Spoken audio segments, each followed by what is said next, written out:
Guys, good Monday morning. I'm Jerry Miller, and welcome to Real Talk today on the I Love CVille Network. Thank you kindly for joining us. We're live in Charlottesville, in Albemarle County, across central Virginia, the Commonwealth, the country, and the world on the I Love CVille Network. We're presented by Keller Williams Alliance. Super pumped for today's roundtable with three fantastic leaders in the industry. Nikki Chambless puts together the Monday panels. She's invited Ben Reeves and Jason Kirby to the program. Judah Wickower, of course, the man behind the scenes, our North Star. Judah, if you could, go to the four-shot, please, and let's welcome the panel of experts to the show. Good morning, everyone. Nikki, Ben, and Jason, welcome to the program, guys. Thank you. you. Nikki, another A-plus panel, my friend.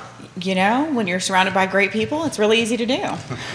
We'll start with Ben Reeves. Introduce yourself to everybody that's watching. Good morning, I'm Benjamin Reeves. I'm with McComb Group and Keller Williams Alliance here in Charlottesville.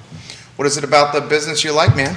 I love, even in this market, it's all about the first-time home buyer, somebody who is their first time owning a property instead of renting, or the family that needs to grow and needs to size up their house so that they can continue with their dreams and goals in life. We got Jason Kirby in the mix. This is, I believe, is it your fifth time on the show? I think it's the fifth time. Yep. Fifth time on the show. For those that don't know you, introduce yourself to everybody that's watching. Absolutely. I've been in the Charlottesville area about 6 years now, moved down from Boston, and I manage the day-to-day operations of the Beckham real estate team. And Nikki Chambless. Oh, yeah. Hello, it's me again. Nikki Chambless here, team leader at Keller Williams Alliance, and happy to be here on a marvelous Monday. It's great to have you guys. Where do you guys want to start today? Inventory tight, rates rising. Perhaps the inventory loosens a little bit as we head into spring. We hope, we cross our fingers. Some key points that you've been watching, Ben, in 2022. What stood out to you? I think inventory is changing. I think over the last 2 to 3 weeks has been the first time since the beginning of last summer where we've actually been in the positive as far as inventory on the market. And what I mean by that is the number of new homes listed has been very slightly higher than the number of houses going under contract or off market. And so that is a good thing for buyers. It actually doesn't hurt sellers either. It keeps the inventory fresh. And it should help to ease some of the strain that we've seen on the market over the last 2 years. What do you think, Jason Kirby? No, I agree. It's refreshing to see more properties available to show people when they call and are curious or have some sort of need. I think we're still well into the woods in terms of the housing crisis that we're experiencing, though, because we're down to, I think, the last reading was 0.9 months supply of housing. But Like you've been observing, once that data filters in and gets monitorable, right, we're going to see that obviously having increased, which will be good. It's very welcome. Yeah. Nikki Chambless. I mean, we talk about this every week. We've got lower inventory, and we're hopeful. We are in a transitory area, so we do have that turnover at what might be a higher rate than some other areas, which helps us out a lot. Yes. Jason, you follow data points as closely as everyone, trends as closely as everyone. When preparing for the show, some key metrics or trends that you wanted to highlight today?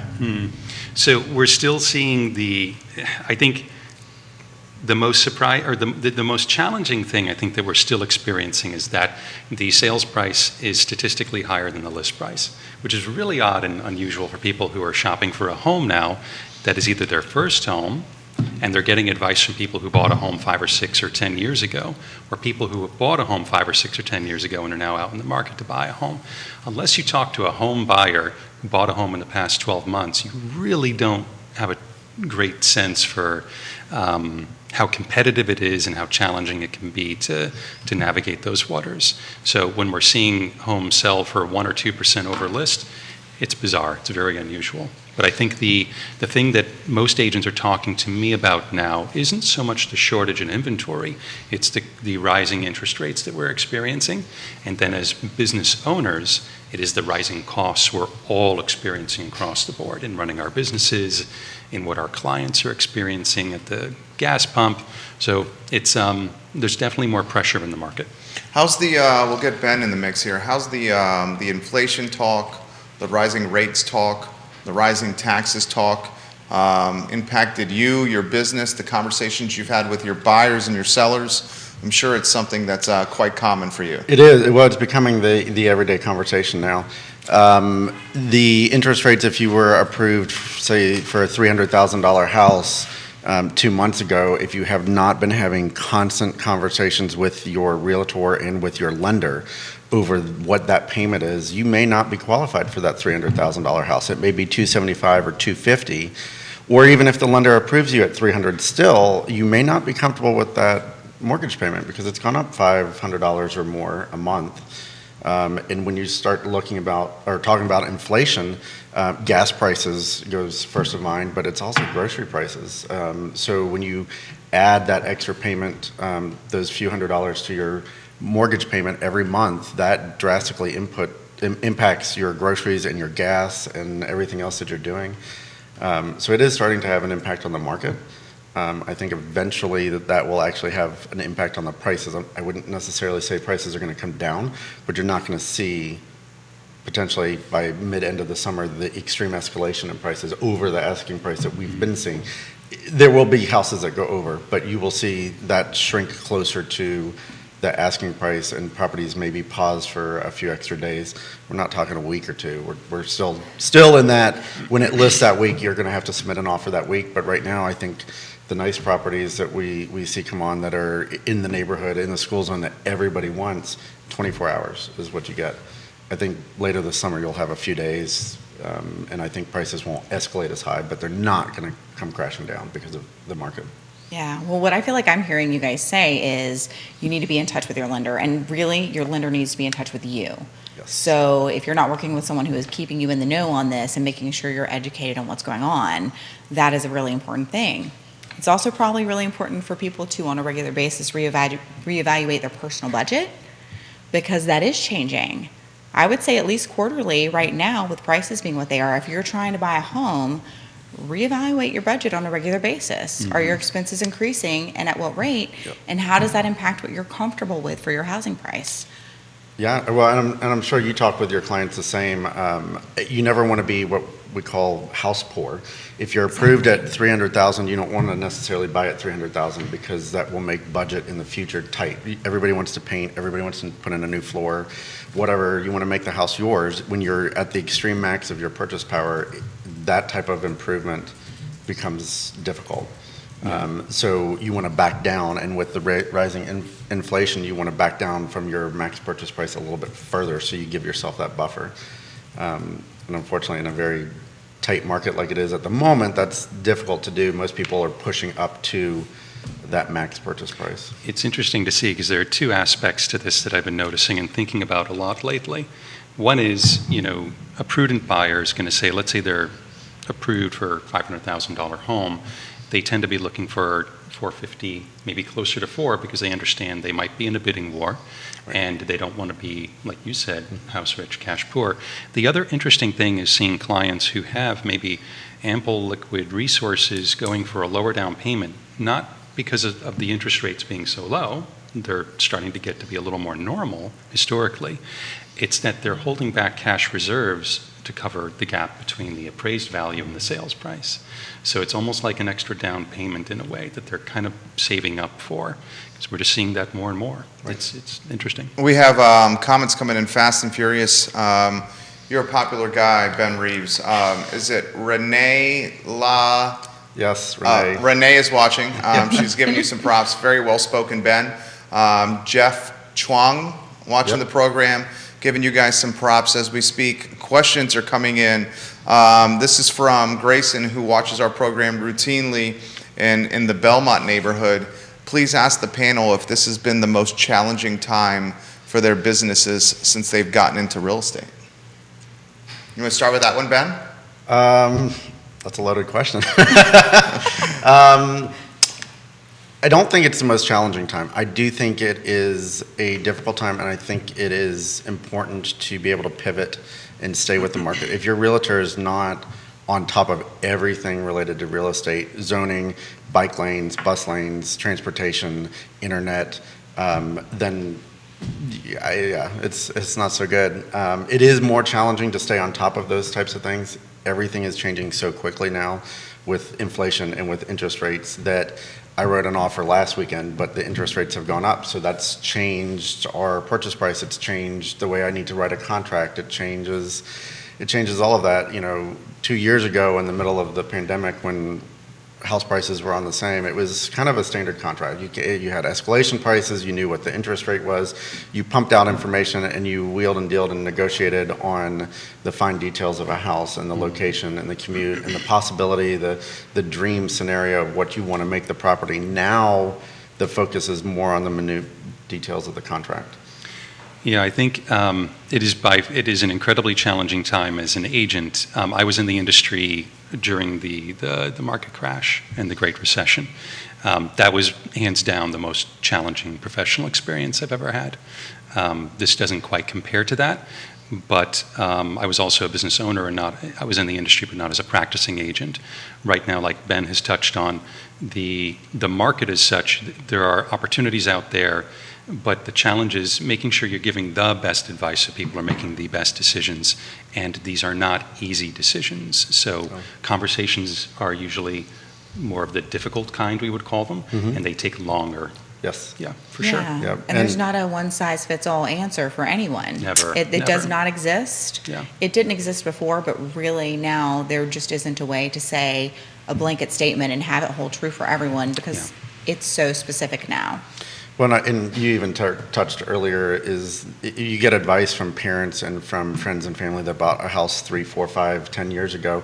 It's not the same market. None of that advice really plays true. And No. it actually, in my experience over the last 6 to 12 months, has actually caused difficulty in getting the house that the clients want, because it was a different market. And none of that advice, not that it's bad, but it is not reflective in the current market. And following that advice, coming in 10,000 low, asking for all these things, your offers kind of get ignored. You've got to write aggressive. And having an agent, a realtor that is on top of the market, got a pulse on things, knows the area, knows the inventory, knows the houses, knows the comps is crucial. Do we think that it's clearly still a seller's market. Is it becoming a more stable or balanced market? Do we expect it to be less of a seller's market as we move throughout this year? Is there any silver lining? A good example, last week, the inflation data was released, and it wasn't great. We're at the highest inflation we've had since December 1981. The only silver lining we saw was with core inflation. The expectation was 0.5%.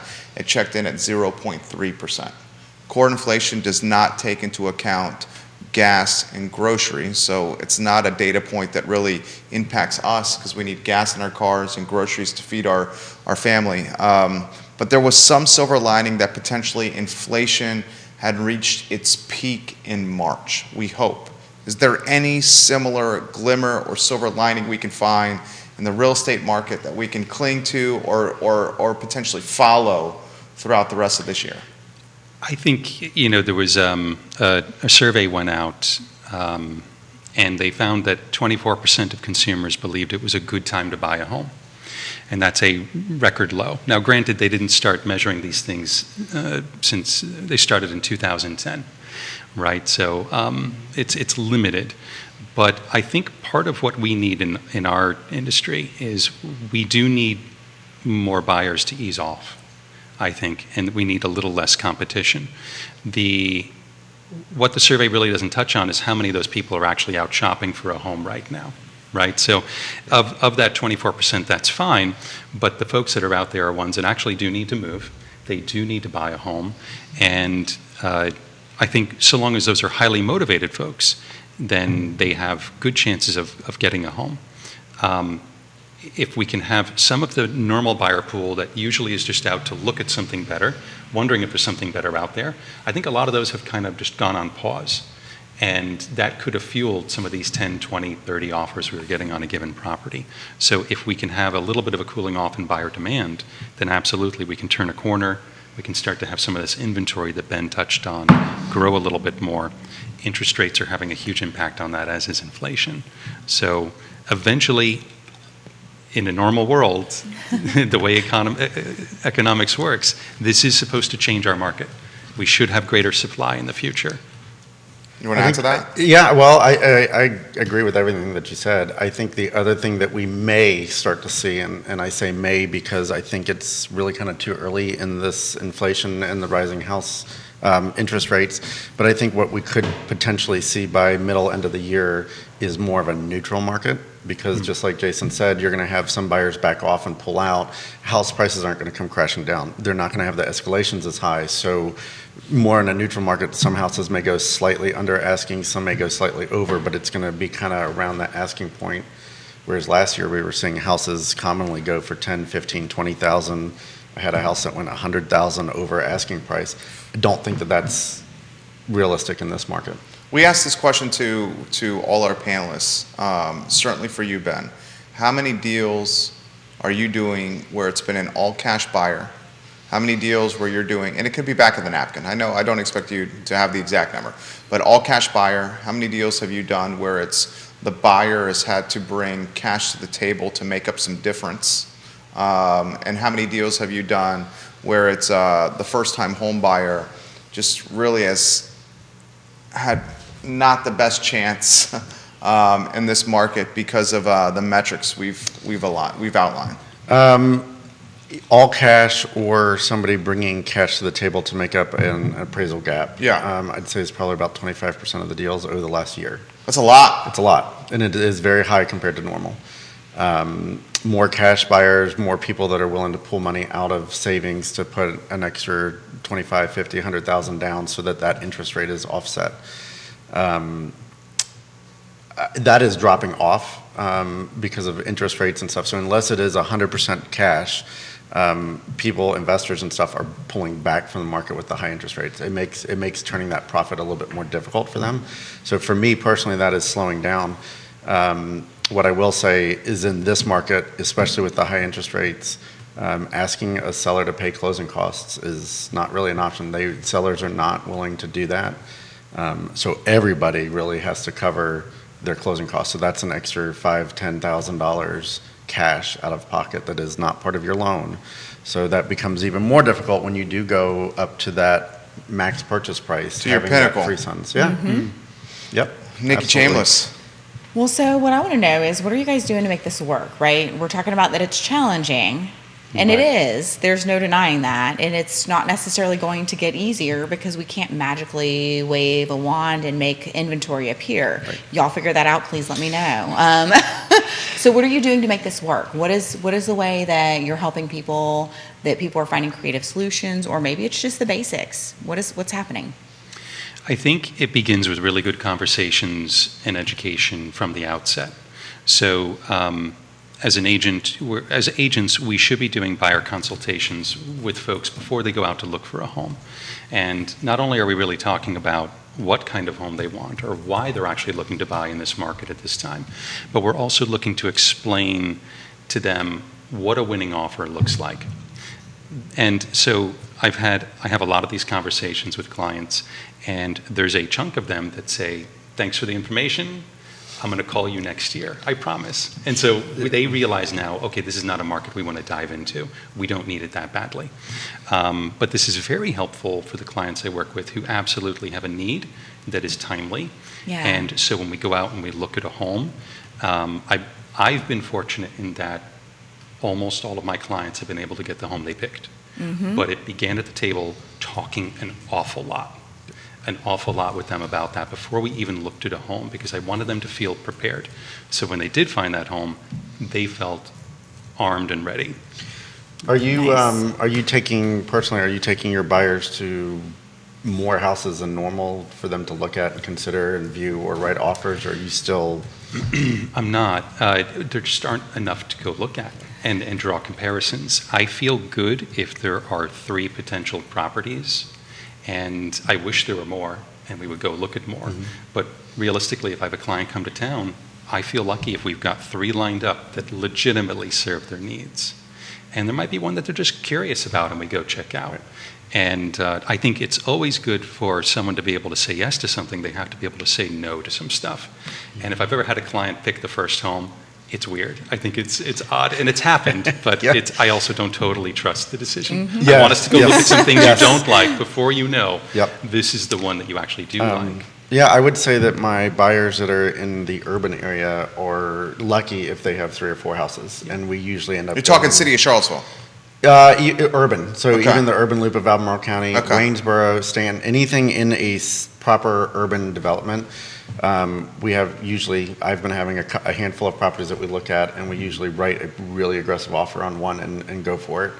On the other hand, my rural clients, because inventory is low and because the price point is harder with the rising interest rates, we're driving more distance in between to see those. We're not focused on just Earlysville. We may do Earlysville, Ruckersville, Crozet, and so you're kind of all over because we've got to try and find something that they really like that works for budget and price. So a little bit of a market shift between urban and rural, regardless of where you are. Crystal Berry giving you Oh, props, yay. Nikki Chambless. That's my sister. And jump in She's here, amazing. jump in here, Nikki. Chad Wood is taken aback and surprised, and it's just an indication of the market. Chad, we love when you watch the show with the 25% metric that you just relayed on air. About 25% of his folks that he's working alongside are either all cash buyers or bringing cash to the table to make up an appraisal gap at closing. Nikki Chambless, what's Yeah. struck you about this conversation? Well, so here's where I want to go with this. I'm wondering, a minute ago, you were talking about the whole, what was that, house rich, cash poor. We don't want to do that. But also, we're looking at a market, at least in the Charlottesville, Albemarle County surrounding areas, where having that price stability of a home purchase can be a life-changing thing because rent is also ridiculously expensive. Yes, it is. So how do you balance those two things? Go ahead. I know, sorry, I'm asking hard questions on a Monday. That's a great question.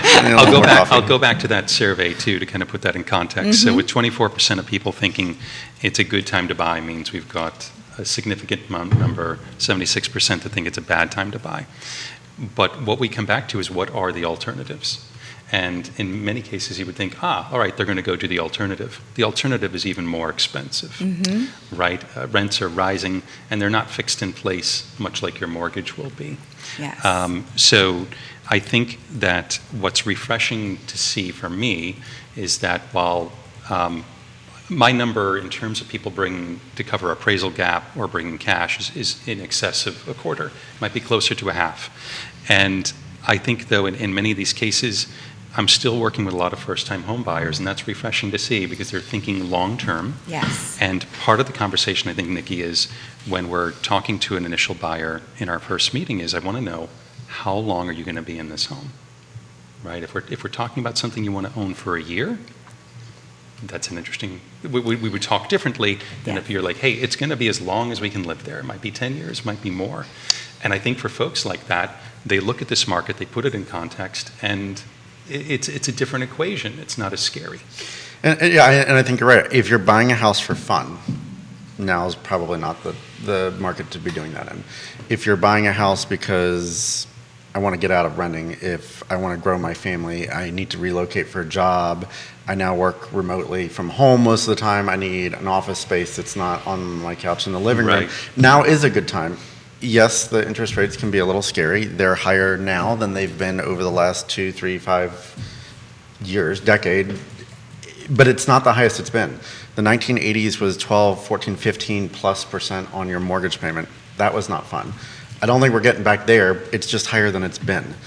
And if you look at long-term investment, like you said, if I'm going to own the house for 5 or 10 years, go for it. If prices drop in 2, 3, 4 years, refinance and save yourself the money there then. Interest rates on renting, whether it was 5 years ago or now or next year, is 100%. Buying a house, if you have the opportunity, is still the best option. Well said. Rick Dawson, welcome to the program, giving you props here. The cool aspect of the show, it's dynamic, so if you'd like to give the panel props or ask them questions, just put it in the comment section or send me a DM, a text, and I will relay the commentary live on air. Dan Pettit of Real Estate 3 says you guys are doing a hell of a job right now. Good morning, Dan. We love you, Dan Pettit. Kevin Yancey, we're going to get to your comments here in a matter of moments. This is important to emphasize. So we do a lot of content on this network, and a lot of the content is centered around real estate. What is a good runway that you guys suggest for folks currently renting that want to purchase?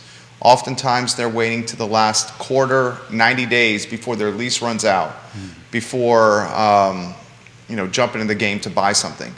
I think that timeline should expand considerably. Yes. Okay, can I just hijack this? yeah. Don't wait that long, Yeah. period. No. You can't. That's the point. It We doesn't should go, 6 months? Yes. Okay, absolutely. show's yours on that topic. Absolutely. Educate the audience, Jump in. please. I would recommend having a conversation with a realtor 6 months in advance. Because first off, it's never too early to get that kind of education and information about the market. But secondly, the agent is going to be able to talk with you, connect you with some options in terms of lending, and you're going to have some great conversations with local lenders about what down payments look like, given your circumstances. That's assuming you want to go ahead and finance for your strategy. Also, with prices rising, we also want to think long-term about your budget and what you're comfortable with.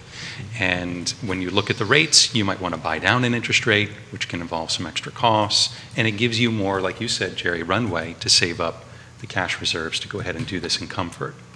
And I would echo that with use local. You use a local realtor because they know the neighborhoods, they know the market, they know everything that is in that area and what you're asking for.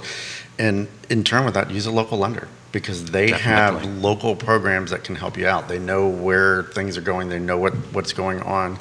And as a first-time home buyer, now is the time to come in 6 months, 10 months, 12 months early and start talking with your realtor and really tap into some of the down payment assistance programs, the first-time home buyer programs, which are local, which can give you $5,000, $10,000, $15,000 towards your first home purchase. And that takes time to go through because there are classes, there are things you have to do, there's extra paperwork you have to do. It sounds like a lot, but if it's Oh gosh, it's so worth it though. 10, It can make the 15,000 difference, free right? money, like why not? Yeah.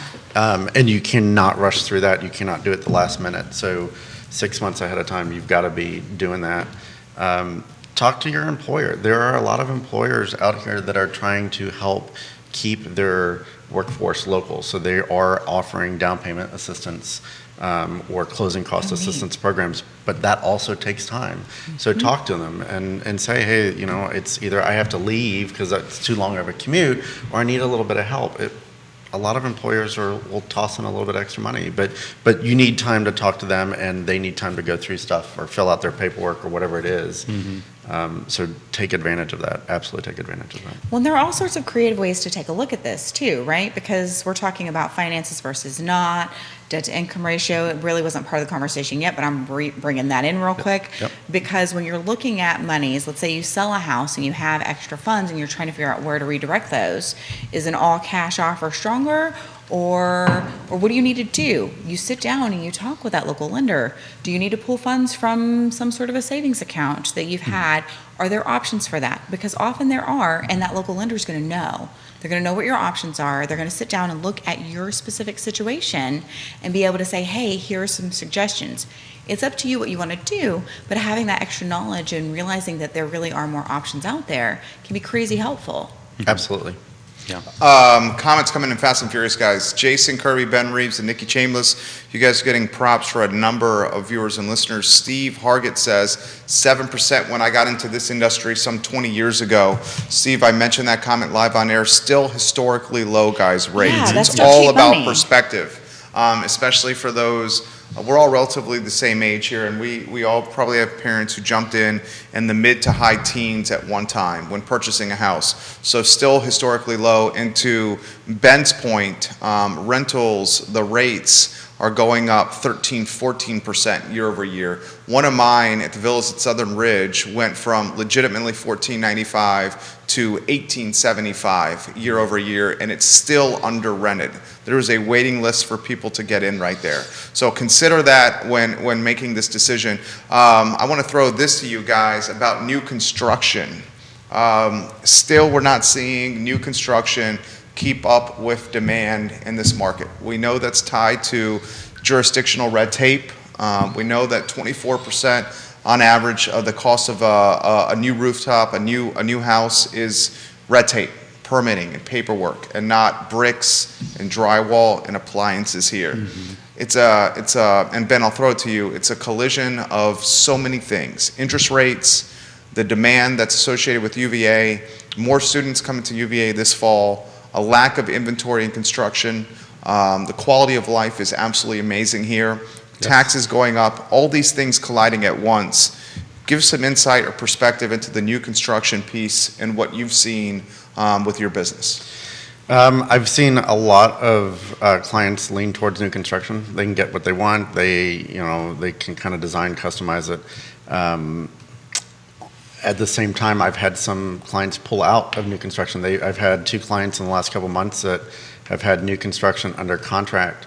And the one thing to think, not all builders do this, and I won't use names, but a lot of bigger builders, national builders, have a like an escalation clause in their contract. Explain that to us. So even though you signed a house, a new build at $400,000, with the increase in inflation and construction prices, supply chain issues, if they start taking a huge hit before your house is done, they can activate that clause and raise that price on you, even though you're under contract at $400,000. That may be a $420,000, $430,000 price, which then increases closing costs and down payments and stuff. And so I've had some clients back out and withdraw from contract when that's come through. And all, we rep some custom home builders here with our ad firm here, and to their credit, I think that's fair on their part. Especially the little guy got burned.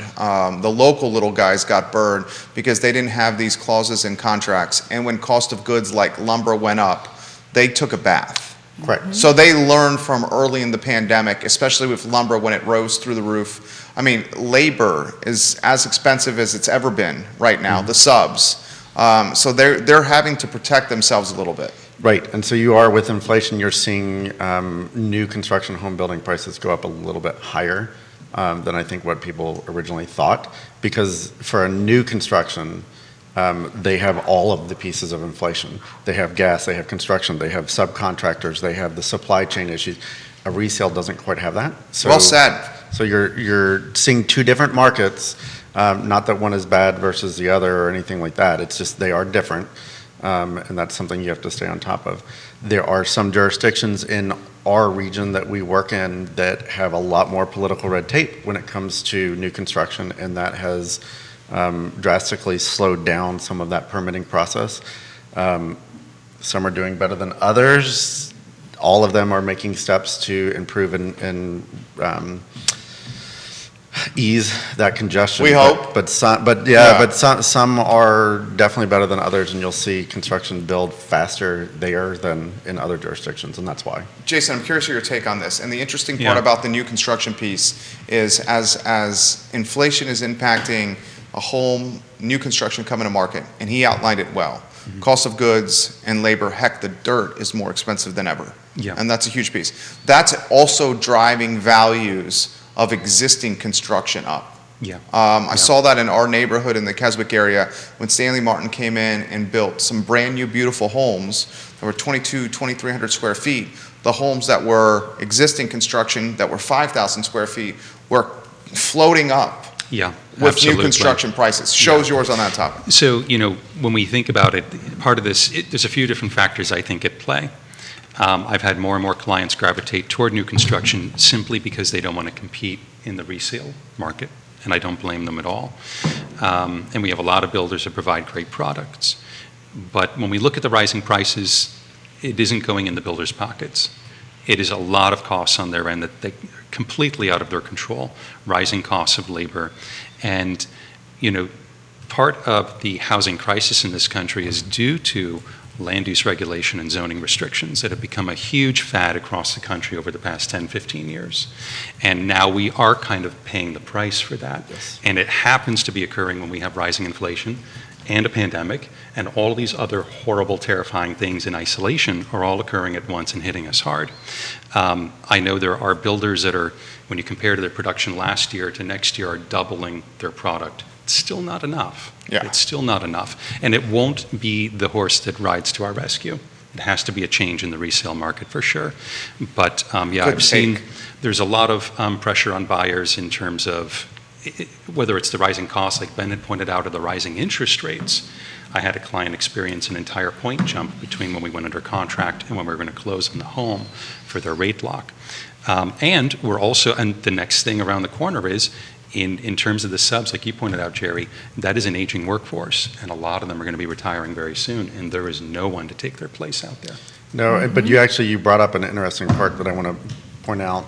You said you had a client go under contract, and by the time they went under contract and locked in their interest rate went up an entire point. Which is a 13% change in the monthly cost of the home. Yes. That's dramatic. Which is dramatic. Yes. Dramatic. Which is dramatic. So that goes back to the reason why you've got to talk to your realtor all the time, talk to your lender every week. Doesn't matter if you're submitting an offer or not, talk to them every week and know what's going on, because that's a huge, huge change. Well, that initial conversation should have always included, what if the rate changes, right? I mean, it's an important part of going over the contract with a client, and yet now it is more important than ever. If you don't, you really could just be screwing yourself out of a house. Right. Yeah. Shop below your upper limit, punch below your weight. And also talk to your lender. Every lender is different.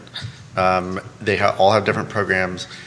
There's a lock and shop that's very appealing that a lot of lenders are offering now. Well, and a lot of the lenders have a program where you can, if the interest rate drops a certain amount before your house closes, you can change it to the lower interest rate, so that you can do it.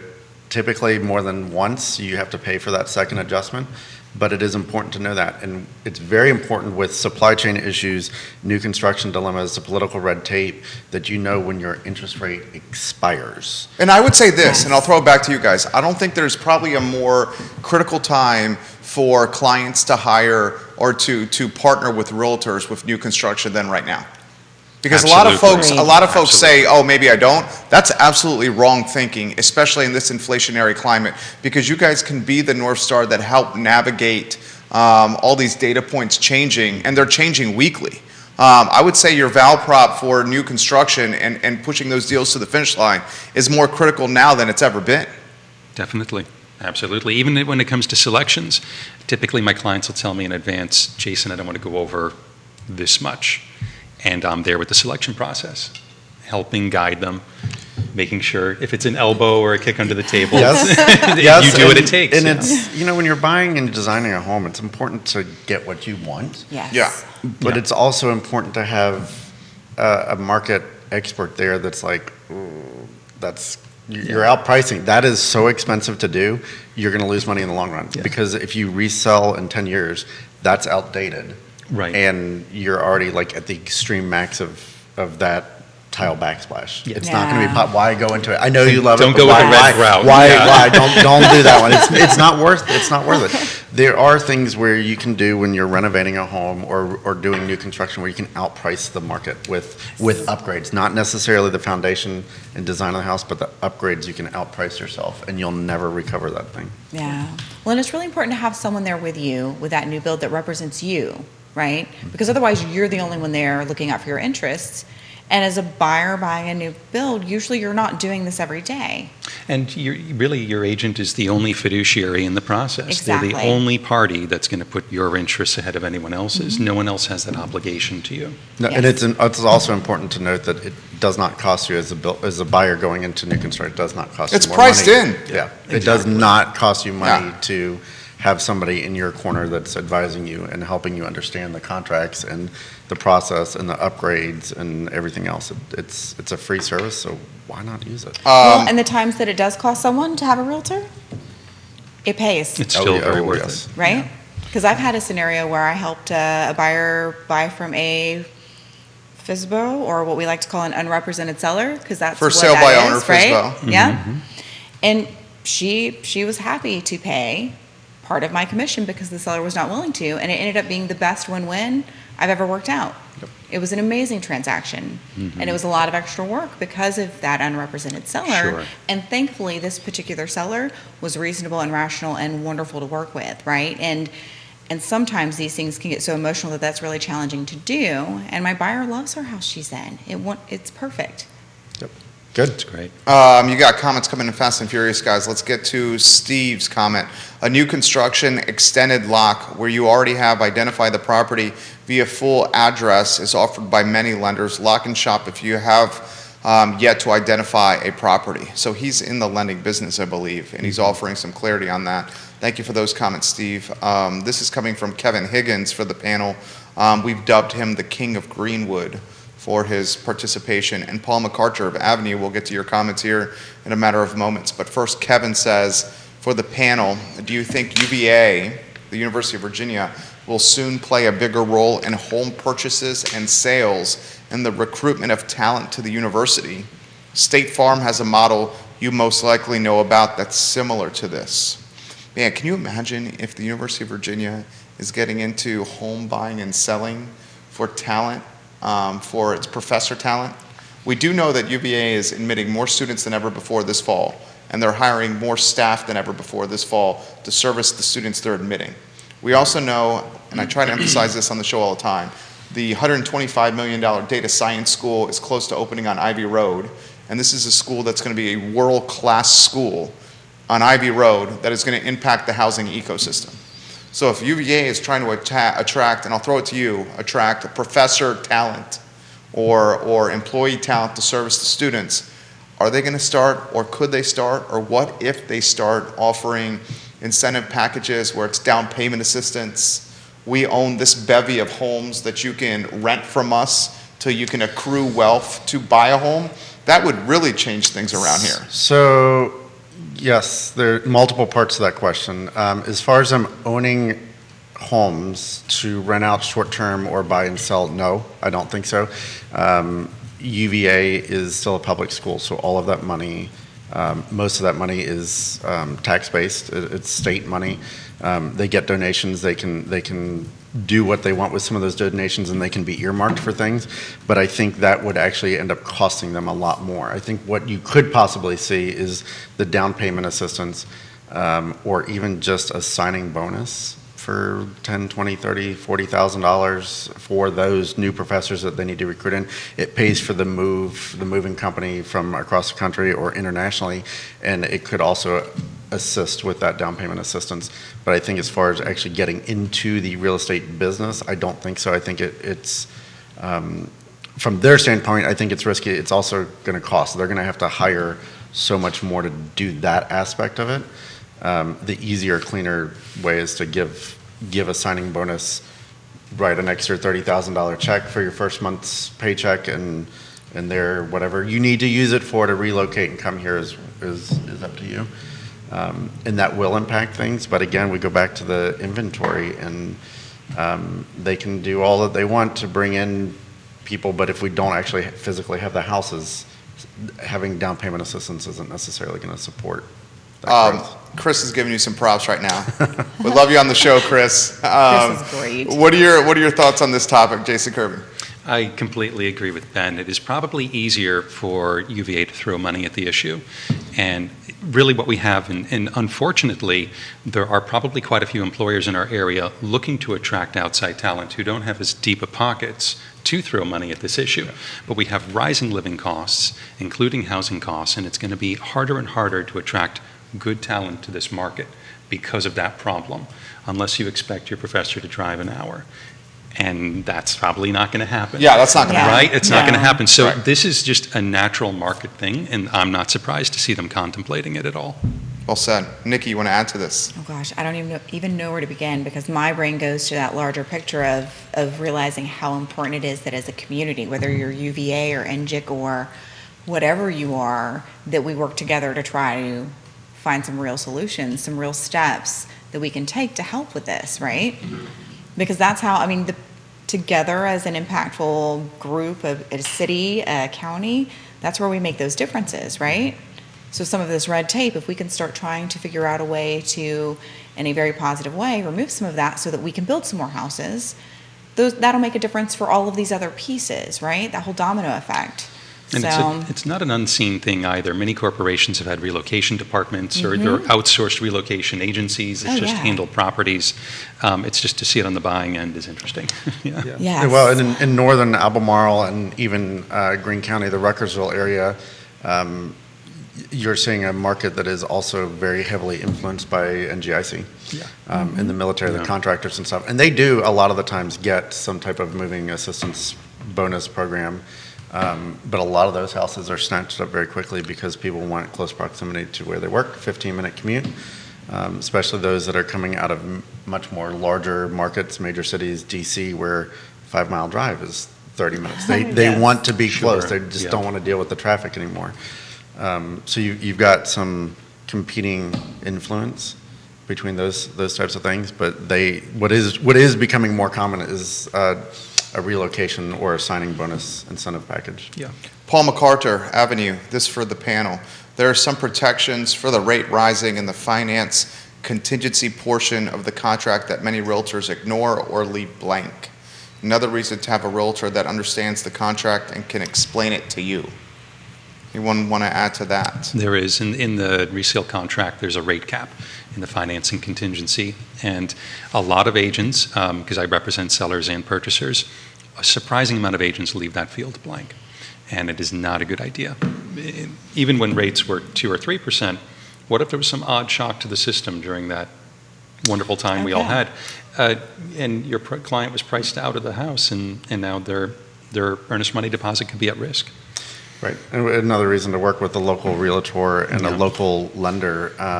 I have, over the last year, I've had some realtors come in from other areas of the state, which is great. I'm happy to work with them by all means.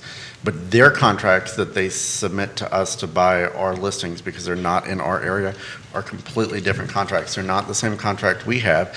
And sometimes those contracts don't have the same protections. I had one that had nothing about the interest rate. It was the type of loan and how much it was for, 80% of the loan to value.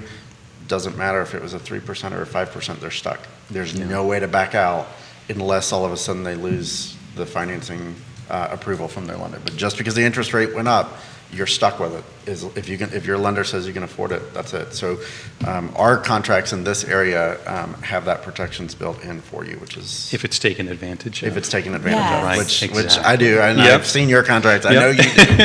I know you do, because we've had the pleasure of working together a couple Yep. times. So, yeah, absolutely make sure every detail of the contract, every protection that you've got is filled in. Yeah. Well, I can't emphasize enough. Paul was military, I've been military. Being military, you learn you need to read all of the words. In real estate, you need to read every page, every word of those contracts. If you're going to sign your name to it, read that thing, please. And if there are blank spaces, you need to question that. And there needs to be a solid answer as to why there's a blank. Yes. Now, I will also say, when you're reading that, it's a lot of some of those pages are fill in this blank or that blank or that blank or that blank. Not all of them, but you've got to fill in one for that protection. If all of them are blank, you're in trouble. Well, and ask the questions. And your trusted advisor is going to explain those things to you anyway, right? They're going to go over that. They better. Well, I'm just going to put it out there that they're going to. So if you're hearing this and you haven't in the past, please go over that.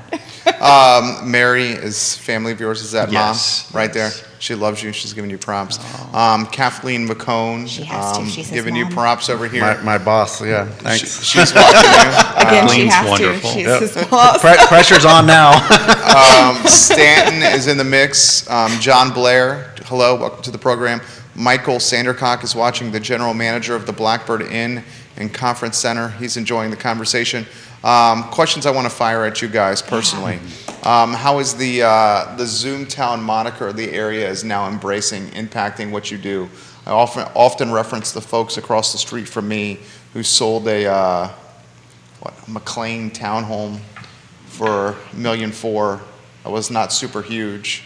Came down here, bought a $800-some-thousand house, put 200 some into it to make it even better. Had a huge delta left over, and now are working from an ISP in their basement while maintaining DC salaries in Charlottesville, Virginia, and even more living the dream than they were in McLean. How are you guys seeing that impact the market and your chosen professions? I'd say it's a lot. I think probably close to half, more than half of my clients are moving from a larger city. Really? And maintaining their jobs in the larger city? And maintaining That's the huge. jobs because they can work from home, work remotely. They have to travel to DC, New York once a month, once a week, depending on what they do. The biggest problem that I'm having, and it's a constant conversation with them, is internet. Some realtors are better than others with listing the internet accurately and appropriately. All broadband is not equal. That's so true. And you will have companies, thanks to the very broad definition of high-speed internet by the FCC, you will have companies and providers that say that they have high-speed internet. And they do, technically, by that definition. Can you have a kid work from home and be on remote learning through a school or streaming Netflix while you're doing what we're doing here today? No, probably not.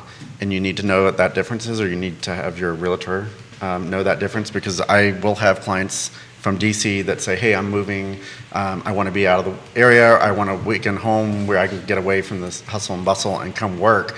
This says that it has high-speed internet, and I look at it and I'm like, what do you want to do? Because you can stream Netflix, but you can't Netflix and work or have kids Xbox game, and like, it's not going to work. You're going to appreciate this comment. Chris says broadband. In the this is his field. Yes, He's it is an his expert. field, yes, yeah. So you really need to understand that, and I won't necessarily throw some under the bus, but I can do it. Can I do it? You're not going to do it. well, I was going to say Ting and This is Firefly are phenomenal. Yeah. That is the gold standard for our area. Yes. Be leery of the listing that says that Firefly or Ting is coming in a month or coming in 2 months. That is Please. constantly changing. There's fees associated with that. There's their supply issues. There's their manpower. Right when we get flying cars. Yes, Yes. yes. Yeah. Broadband's coming to a lot of areas with these phenomenal companies, but be leery of the time. Don't buy a house and go, I'll have high-speed fiber internet next month. It Well, may be next year, and Don't that could be a underestimate the problem. need either, right? Yes. Because you mentioned Netflix and working and streaming, but honestly, it's like how many people are in your house at any given moment, right? Including kids who have friends over. Let's say that's 3 to 5 people. That's usually 3 to 5 phones, sometimes a tablet, sometimes a laptop, also TV streaming, also Miss A playing some music up in the background. You're welcome Do for you not have- do triggering you- your Miss A. Do you have Alexa? Do you have Like, smart lights? That's you don't all say her using. name out loud. That's all using the internet. I have a client now that found a dream house, and I looked into it, and it's advertised as high-speed internet, but the internet service is satellite. There is Oh, no that's way, special. in good faith, I can tell them that that's going to be the home that they need, because I know what they need to do when they're at home, and that is just not an option. And it, quite frankly, it shouldn't be listed with high-speed internet. It should have a disclaimer that you have It's satellite. And usually Right. the Yeah. need is much greater than you think, right? You're Yes. underestimating how much you're using tech. That's true for most people. We learned the hard way. This network previously on Xfinity, and we pivoted to Ting quickly. And the pivot, which is obviously the word of the last 2 years, paid tremendous dividends for us. It is Yeah. the best of the best. They're a partner of the network, and legitimately, guys, we can tell you firsthand. More comments coming in on this. Are you surprised? And you guys are going to have to tread on this topic carefully. And I'm going to throw it to you We're accustomed regardless, to that, because I'm going Terry. to watch you guys dance around this topic here. Are you surprised in this incredibly competitive market to see so many new agents getting in the mix? No, No. I'm not surprised. Is it because the We did not barrier plan of that, just so entry? you know. So the That why? the barrier of entry has always been low. It's Yeah. harder to cut hair than license-wise than Seriously. it is to do real Seriously. estate. Yeah. Seriously, in Yeah. Virginia. So the barrier has always been low. I'm not surprised because people equate rising prices with really great business. But those are two very, very different things. 100%. Right? So we've been seeing rising prices, but if you look at February of 2022 and compare it to February of 2021, there were 14% fewer transactions with more realtors, which means Ben and I sometimes are, fighting one another out there and not being as nice as we are here. Fisticuffs. So I'm not surprised to see that because the impression or the perception is, number one, prices are rising, and number two, the thing that has drawn in a lot of folks, and this is why we have an 80% failure rate, is that it looks so easy. Right, Because right, all right. you do is show homes and smile. Well, and you guys make it look easy, truly. And I think sometimes You guys it's, are the it's best to of a the best fault. here. You're really good at what you do, right? You've got some amazing skills that you work to make magic happen for people, and you truly make it look easy. And it's not. No, and so I'm gonna do one selfish ploy here. I am on the Diversity, Equity, and Inclusion Council for CAR. Which, let's cut to the chase. Car needs some diversity. It does, and that's what I'm getting ready to Yeah. say. So what is important for anybody in any field is you are always drawn towards people that are like you. Self-representation, being able to visualize and see yourself out there doing that is incredibly important. And having realtors that represent a more diverse background and what our community is made up of. If we actually looked more like our community, we would be a lot better. So if you identify yourself as a minority and you've thought, why isn't there a realtor like me out there? Now's your chance. Come on. And any one of us would help you. And we need more realtors that represent Our the community, diversity of our right? community. Yeah. And there is no bad market to start in as an agent. If you're willing to put in the work, you can find good It's a pretty tough mentorship market. and support. Yes, you can. It is, Yeah. but you can still do it. Okay. You You can can. still do it. It's harder for sure. I also think it's not necessarily the shortage of inventory and the reduction of transactions. It's the way technology has transformed our industry that it makes it a much harder business to break into Well said. than it was 20 years ago, for sure. Go ahead, Ben. No, I was just going to say, if you're thinking about it, reach out to CAR. They have all the links. They have the breakdown, the associated costs, estimated costs of joining and getting your business started. Yeah. And so it's no time like the present. And they're amazing, truly. Like, I didn't know how great CAR was until I traveled to go to some bigger picture conferences a few years back. And I thought they were great, but then being at these other conferences and hearing people talk about their associations and what wasn't done and how things weren't done, and I was like, oh my gosh. I knew we had it good, but holy cow. Yep. This is from Dan Pennant specifically for Ben. Wow, we have a lot of comments coming in. Guys, we're going to try to get to as many of these comments as quickly as possible and as timely as possible. We are at the hour clip and it's flown by. Ben, from Dan, where did you find your buyers' homes when they backed out of new construction? Which you mentioned earlier in the show. Did they end up renting? Yes and no. So two of my clients that backed out of the new construction decided to go for a resale because they were able to get similar, a little bit larger house at a lower price because it was a resale, because they are buying for the long-term gain. So they're not buying with 3 to 5 years. They're thinking 10, 15 years for kids to grow up and get out of high school and that type of thing. So doing some renovation costs in the long term gets them a much better investment than a newer construction with the rising prices. So they did that. My clients that were looking at building that are from out of the area did do short-term rentals because that puts them free and clear of their home sale contingency. It puts them in this area, so it's a lot faster and easier to jump on stuff when it comes out. We're still considering new construction for one or two of them. It's just that location was already nearing the top of their price point, and then with the escalation, it was not, they didn't have the safety net that they wanted. So those types of things are changing. This is a damn good question here. If you have Firefly or Ting, how much additional value do you think you can add to your home or ask for your home when you list? And do appraisers look at Firefly or Ting when appraising houses now? That's a fantastic question. It is. I can tell you the national standard is about 3.1% higher for a house that has Firefly, Ting, fiber internet than a house that doesn't. However, I will also say we're seeing an average of about 3% higher on the sale of that house, the purchase and sale of a house that has fiber.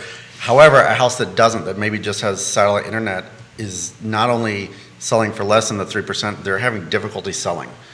So they may drop their home price by $25,000, $50,000, $75,000 because they can't sell, because somebody moving in there needs the internet. Mm-hmm. I think there are one or two appraisers out there that do look at that. Generally speaking, I do not believe that that's the case. Because the appraiser is often an OG in the field. You know what I'm saying? An old school guy in the field here. Yeah. Am I reading that wrong there? Well, not always. Not always. There are a lot of newer appraisers out there, but part of the issue is that when we're talking about high speed versus really slow speed is the appraisal guidelines for proximity rule out, just because it's further out of town. And so it won't come up really as a comparison, unless you wind up on that line, which is interesting. Yes. I think it's probably only something that you'd peel back that layer if you got back a rough appraisal. And then say, hey, you picked some comps and they were There you go. slower internet. I think the internet, the quality absolutely should be part of the appraisal. Yeah. A lot of them don't, because they're looking at the old formula of how to do it. I've had some appraisers that add their own value to that. Nice. That's also a unique thing about the appraisal industry is they're regulated, they have standards, but they also have a lot of flexibility in it. So you have different appraisers do different things. Yeah. And they also weight different things differently when they're doing it, which is why appraisals are a great safety net, but you may have a house down the street that appraised higher than this one because it had two different appraisers look at it.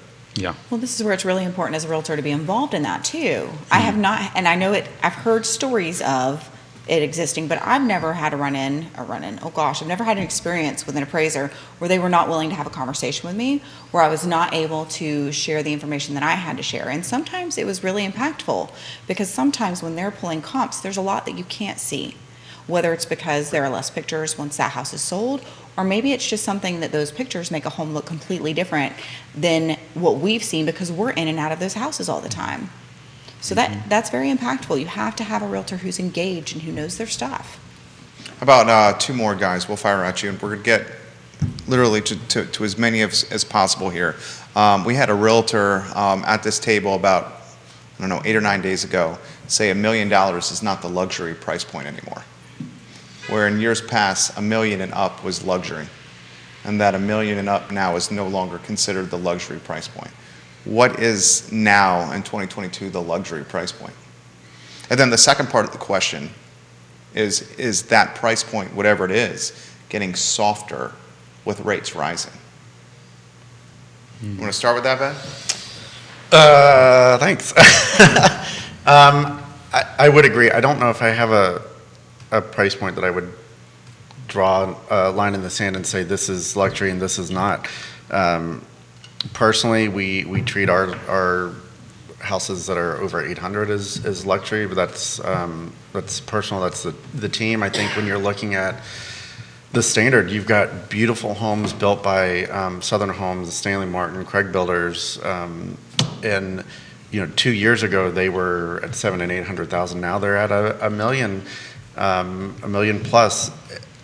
Not every single house out here can be considered luxury. Are their prices right based on the statistics and the costs? Yes, they are. Do I think that they're what the standard of $1 million home was 5 years ago? No, it's more of the standard normal home for the average buyer now. And you've got those prices that are going up excessively high. So to say that $1 million is not necessarily luxury, yeah, I wouldn't disagree with that. But I'm not sure where I would draw a hard line in the sand. You've got $1 million houses in the area that need $200,000-$300,000 worth of renovations, and you've got $1 million house that's brand new construction, everything's perfect. Yeah. They're overlapping more now than they did. It makes it difficult. Yeah, and there are different people have different standards. Like the National Luxury Home Marketing Network has a certain threshold they use, and I think technically in our market under $1 million is by their standards still luxury, because they work at like the top 10%, I think. But I think as practitioners and when we talk with clients and everything, that idea of the $1 million home still has that cachet of being luxury.